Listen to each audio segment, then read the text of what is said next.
Hello and welcome back to Hannah's Inner Healing channel, the channel dedicated to your inner healing and mental health. My name is Hannah Njeri, and I have a background, a master's in theology, a degree in sociology and politics, and a certificate in trauma counseling. So today I want us to discuss about honor and what honor is and how your honor also can be compromised or, stolen from you.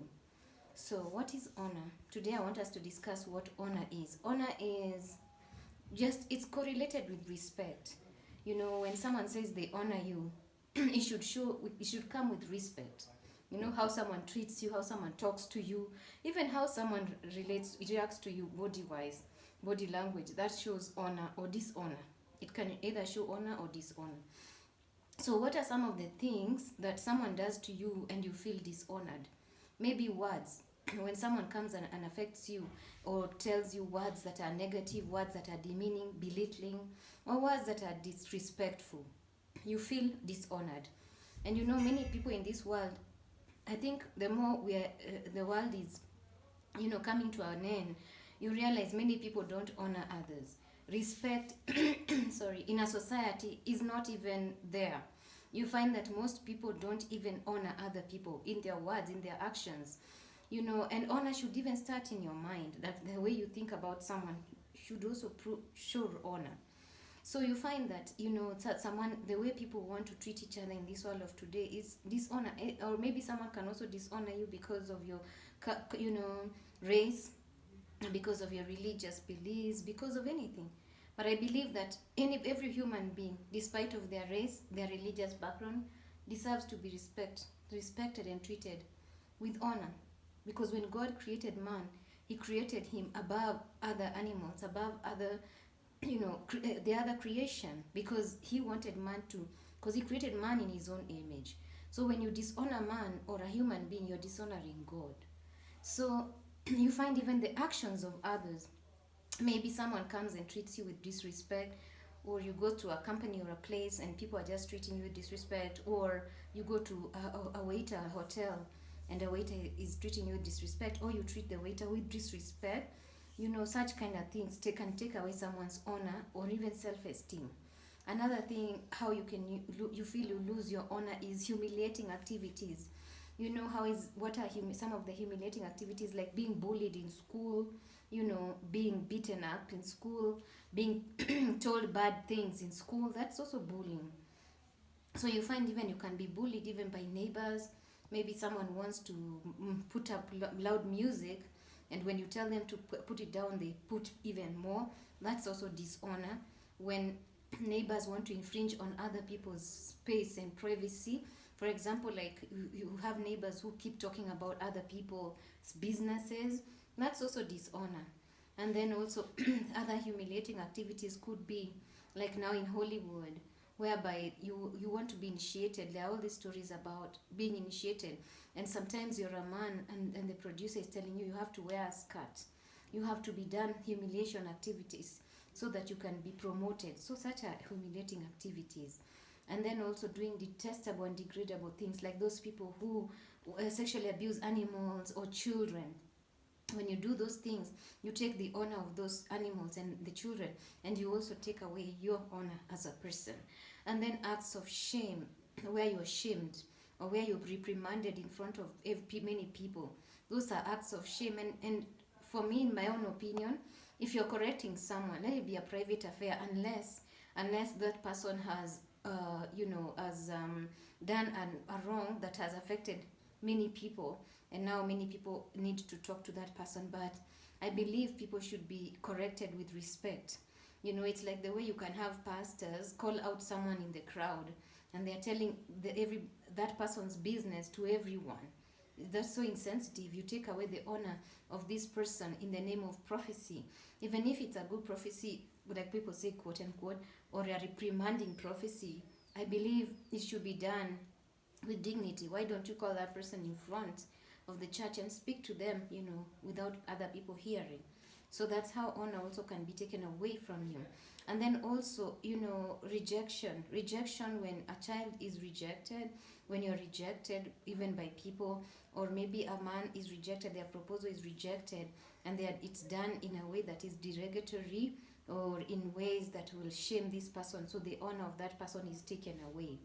And then also abuse, just like sexual abuse, can also take away your honor, your honor as a person. And also other forms of abuse, like verbal abuse, also is very dangerous, because it takes away the honor of that person. It takes away the honor of that individual because of the words that are being spoken. And also, honor also can be taken away from you when you don't feel, when immediately when people start putting you down, even as a child, or your parents, they keep putting you down, they keep highlighting your mistakes more than the good in you. That also can take away your honor and self dignity, because honor and self dignity are closely connected and related. Honor also is connected to how you feel about yourself, because most people who don't honor themselves, most people who are broken on the inside, most people who are hurting on the inside, they normally end up dishonoring or causing other people pain and hurts. So how you feel about yourself will determine whether you are able to honor other people, or your belief system will also determine whether you'll be able to honor other people as well. And so, today I wanted to talk about how you can recover also your honor. You see, when there's a dishonor, when something is done to shame you, to make you feel bad in a particular time, your honor is taken. And in the spirit realm also, seeds of dishonor are planted in your life. So what happens is, and the words maybe people are speaking in the atmosphere, let's say your parents are speaking evil words over you, or people close to you. So when you go to other environments or atmospheres, because of the cloud of evil witness, those words are speaking against you in the spirit realm. So wherever you go, you'll find people who are not even connected with you, strangers. They're speaking those words to your life. They're saying those things to your life also.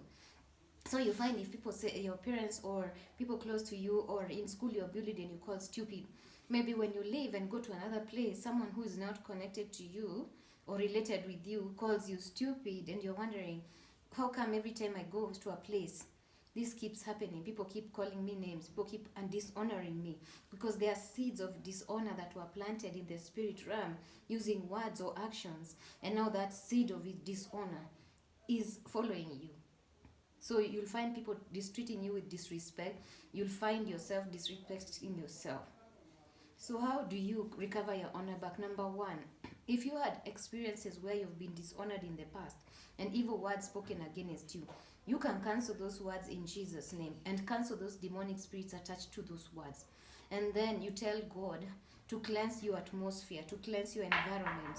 And then you tell God now to give you honor, to clothe you with honor. So if you go through a dishonoring event, a dishonoring season, period, always pray to God that seed of dishonor is broken in your mind and in the spirit realm.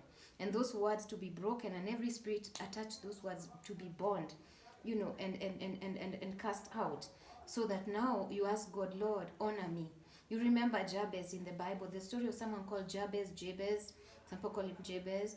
He prayed, he was called pain.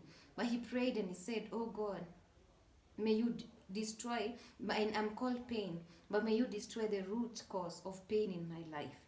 May I not be a pain to myself and pain to other people. And God changed Jabez's situation, and he became a blessing and not a pain. You can also do the same. If you were dishonored even in birth, when your parents rejected you, because once rejection comes with dishonor. When a parent or a person rejects you, you feel this, or it actually promotes dishonor in your life. So for you to heal, you have to do the steps that I've said, and you also have to now start affirming yourself, and to look at yourself with honor, and to start honoring yourself as a person. Don't allow the opinion of other people to be inculcated in your mind, because the enemy is a liar. When people humiliate you, when people say bad things about you, he wants you to own those words, to own those actions, to own that dishonor. But no, you're a vessel of honor.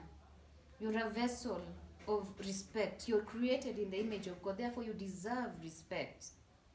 So don't ever own disrespect and say, maybe this is how I should be treated, maybe this is how, and settle. And that's why you see people, because once you are dishonored, you also begin to develop self-rejection. And so when you self-reject yourself, what happens is you will now start people pleasing. You will please other people. You'll put other people above you. You see, many people who put other people above themselves, they don't know. They think, oh, I'm loving this person. Oh, I just like to serve others. It's not bad to serve others, but you cannot be able to serve others if you don't love yourself fully, and if you don't accept yourself fully, and if you don't have an identity of who you truly are. If you are to serve other people, let it be from a point of, I'm serving other people, but because I'm serving from a place of, I know myself, I love myself, I put myself above, I consider myself self-love, healthy self-love, and now I can serve other people. I can give other people the love that I also have. I can give other people the honor that I have. I can now be able to transfer it to other people. But when you don't have this honor for yourself, when you don't, you've deep inside, you're wounded. You'll find yourself dishonoring yourself and dishonoring other people. So if there are words spoken over your life, cancel them. If there are activities of honor, what you do is tell God to go. As a person, pray that you tell God, I go back to that place that you were abused, even in your mind. And you declare, Lord, I break that spirit of honor or dishonor. Sorry, I break that spirit of dishonor that was planted in my life. And now, Lord, I take your honor because you were rejected, you were despised, so that I can be honored. Because you were rejected, I'm now honored. And that's how you receive and recover back your honor. Many people are walking around in this world, they have lost themselves. And not even lost, because you can never lose yourself, but they have allowed intrusive or a personality that is not them to come, that was created by the devil, a pseudo personality that was created by the devil to become upon them in their minds, because they have allowed the environment, the environment of dishonor and the words spoken in dishonor to define who they are. But that's not who you are. You are created in the image of God. You are fearfully and wonderfully made by God.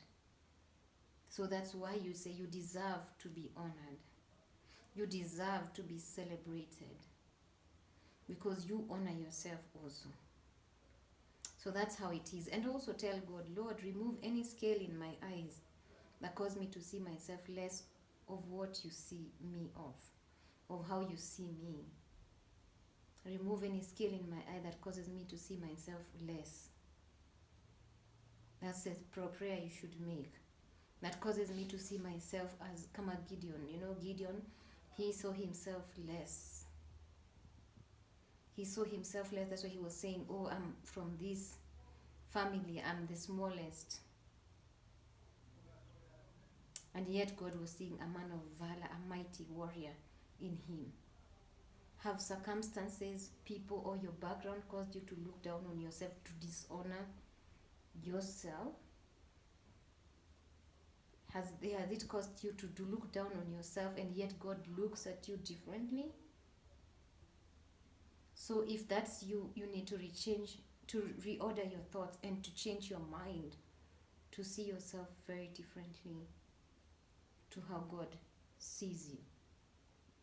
So thank you so much for watching, and then I'll continue to share more in my next episode. Be blessed.